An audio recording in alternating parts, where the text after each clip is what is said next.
তুরস্কের ইস্তাম্বুলকে বলা হয় মসজিদের শহর। তবে এই শহরের আধুনিক অংশে অবস্থিত সাকিরিন মসজিদ ইতিহাস গড়েছে এক ভিন্ন কারণে। এটি বিশ্বের প্রথম মসজিদ যার অভ্যন্তরীণ নকশা সম্পূর্ণ করেছেন একজন নারী স্থপতি, জেইনেব ফাতিল্লিওলু। গতানুগতিক নির্মাণশৈলী ভেঙে এর ফিউচারিস্টিক ডিজাইন এখন বিশ্বজুড়ে স্থপতিদের মনোযোগের কেন্দ্রবিন্দু। 2009 সালে নির্মিত এই মসজিদটি তৈরিতে ব্যয় হয়েছে কয়েক মিলিয়ন মার্কিন ডলার।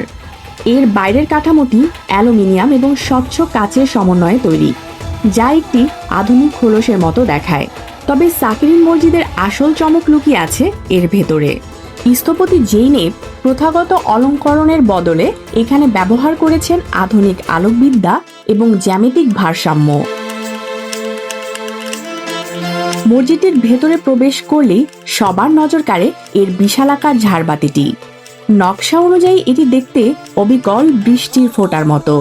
তবে এর বিশেষত্ব হলো কাচের তৈরি এই প্রতিটি ফোঁটায় অত্যন্ত সূক্ষ্মভাবে খোদাই করা হয়েছে আল্লাহর 99টি নাম।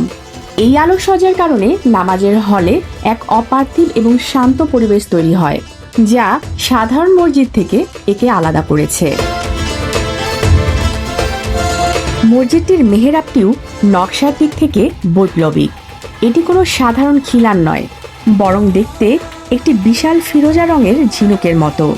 উজ্জ্বল এই মেহরাবটি বিশেষ সিরামিক দিয়ে তৈরি।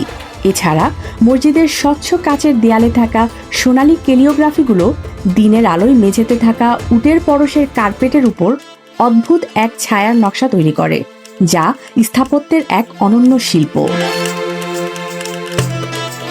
প্রায় 10,000 বর্গফুট আয়তনের এই মসজিদে একত্রে 500 জন নামাজ আদায় করতে পারেন।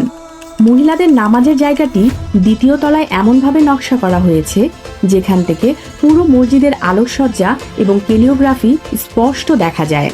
ব্যক্তিগত অনুদানে নির্মিত এই স্থাপনাটি বর্তমানে তুরস্কের অন্যতম প্রধান পর্যটন আকর্ষণ।